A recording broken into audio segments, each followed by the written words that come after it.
লাইফে অনেক একাকিত্ব ফিল করেছি, আর সেই একাকিত্ব লাইফে এই বাবুসোনাটা চলে আসার পর আমি ভুলে গেছি আমার কোনো একটা পরিবার ছিল।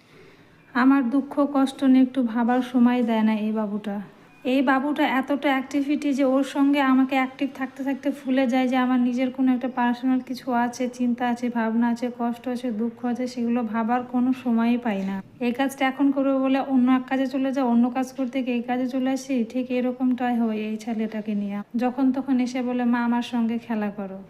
এখন হচ্ছে দুপুরবেলা, বলছে আমি এখন ঘুমোবো না, তুমি আমার সঙ্গে একটু খেলা করো। তাই ওর সঙ্গে খেলা করতে বসে পড়েছি, তবে এখনও আমার স্নান সারা হয়নি। ওর সঙ্গে খেলতে বসে গিয়েছি। যতটুকু ঘুমাই ঠিক ততটুকুই আমার ব্রেনটা নিজের জন্য ভাবার কিছু সময় পাই। তবে ওর সঙ্গে খেলতে আমার খুবই ভালো লাগে, খুব মজার মজার খেলা করে, খুব আনন্দ হয়, খুবই ভালো লাগে খেলতে। তবে শেষে আপনাদের জন্য একটা ফ্লাইং কিস দিয়েছে, আপনারা গ্রহণ করেন।